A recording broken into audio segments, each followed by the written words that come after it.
नमस्कार, अस्सलाम वालेकुम। स्वागत है खैर मकदम में। आप देख रहे हैं लाइव हिंदुस्तान का सबसे ज्यादा मकबूल वीडियो शो दीन दुनिया, जिसे हिंदी और उर्दू जानने वालों के बीच में खास मकाम हासिल है। आपके प्यार, मोहब्बत और भरोसे की बदौलत हम 10 मिलियन से भी ज्यादा सब्सक्राइबर्स के साथ बहुत तेजी से आगे बढ़ रहे हैं। आपसे गुजारिश रहेगी कि जो नाजरीन, जो दर्शक इस वक्त हमारे शो के साथ पहली बार जुड़ रहे हैं, वो हमारे इस चैनल लाइव हिंदुस्तान को सब्सक्राइब कर लीजिए और हमारे इस वीडियो को अभी लाइक कर दीजिए ताकि ज्यादा से ज्यादा लोगों तक पहुंच सके यूट्यूब के जरिए।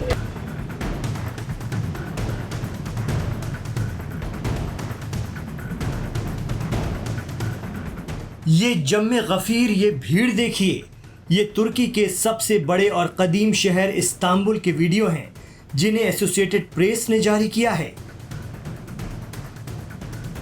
इस्तांबुल की सड़कों पर लोगों का ये हुजूम उमड़ पड़ा है, एक बार फिर गजा के दर्द से गमजदा होकर।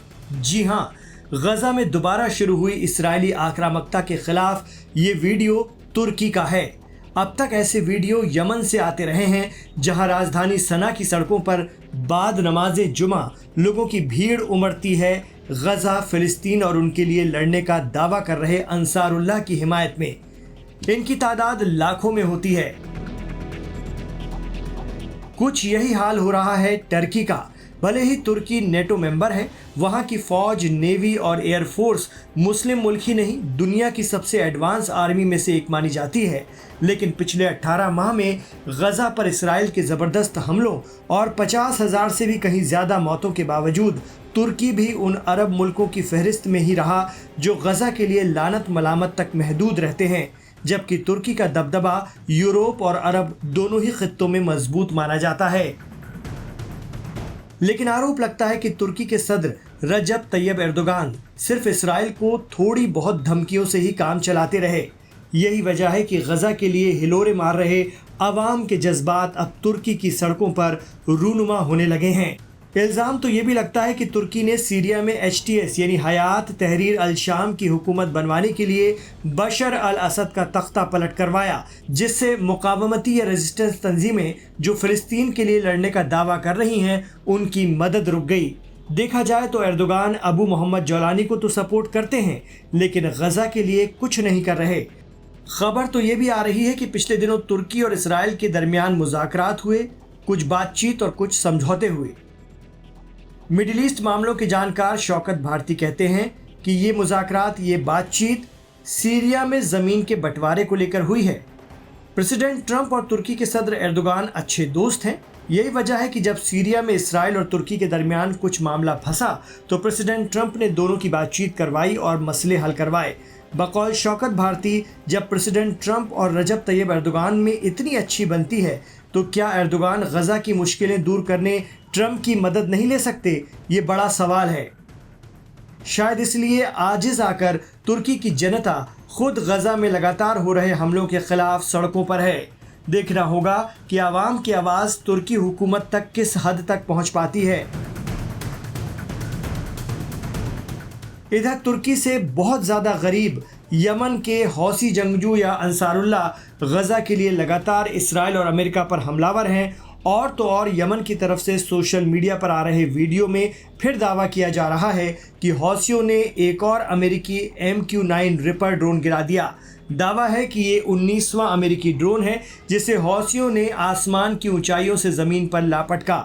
अमेरिकी महंगे टोही ड्रोन पर यह हमला यमन के हज्जा सूबे में किया गया है, जिसमें लोकल मेड सतह से हवा में मार करने वाले मिसाइल का इस्तेमाल हुआ है। ऐसी जानकारी अंसारुल्लाह के जरिए सोशल मीडिया पर आ रही है। इतना ही नहीं, यमन मिलिट्री के तर्जुमान यहया सारी का कहना है कि उनकी पैलेस्टाइन 2 मिसाइलों ने इसराइल के एशडोड इलाके में एक मिसाइल बेस जाफा में बेन गुरियन हवाई अड्डे को भी टारगेट किया है। उनका अगला निशाना इसराइल का अश्कुलोन शहर है। हूती तो ये भी दावा कर रहे हैं कि उनके हमलों से लाल सागर में अमेरिकी aircraft carrier Harry S Trueman को भी खासा नुकसान हुआ है और वो आउट ऑफ सर्विस हो गया है। यही वजह है कि अमेरिका को उसे लाल सागर से हटाना पड़ा है और उसकी जगह USS कॉर्ल विल्सन को लाल सागर में उतारा गया है।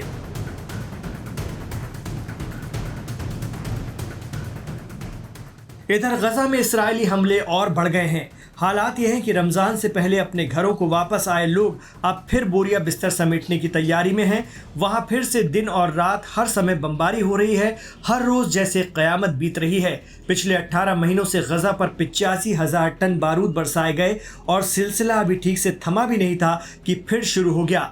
50,000 से ज़्यादा फ़िलिस्तीनियों का कत्ल हुआ, 1,20,000 से ज़्यादा लोग ज़ख्मी हुए हैं।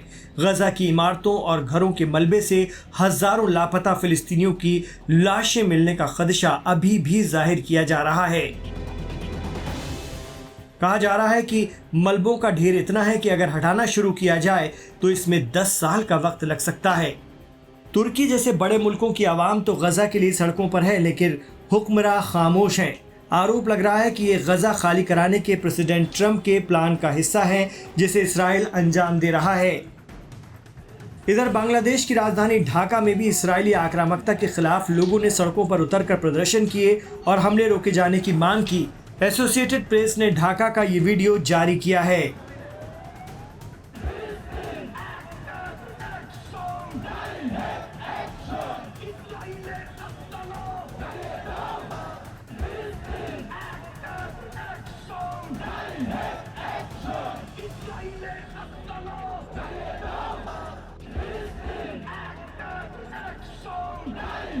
आपको बता दें कि हमास ने भी अब इसराइल को निशाना बनाना शुरू कर दिया है।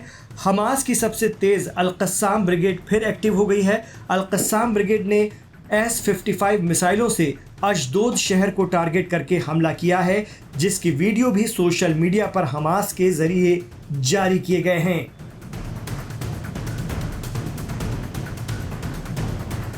हमास ने आरोप लगाया है कि अपनी सरकती कुर्सी और इसराइल के राइट विंग के खिसकते समर्थन को बचाने के लिए पीएम नेतन्याहू ने गज़ा पर रमज़ान के महीने में न सिर्फ हमले शुरू किए, बल्कि वहां पहुंच रही मदद को भी रोक दिया।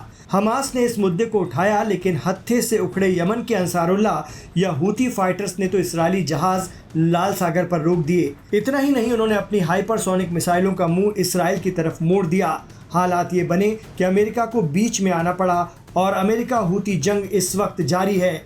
देखा जाए तो मुकावमती तंजीमें एक बार फिर एक्टिव हो रही हैं और कई मुल्कों में गज़ा के समर्थन में जनता अब अपने हुक्मरानों का मुंह देखे बिना खुद ही मोर्चा खोल रही है। तुर्की के ताज़ा प्रदर्शन इसी की बानगी लगते हैं।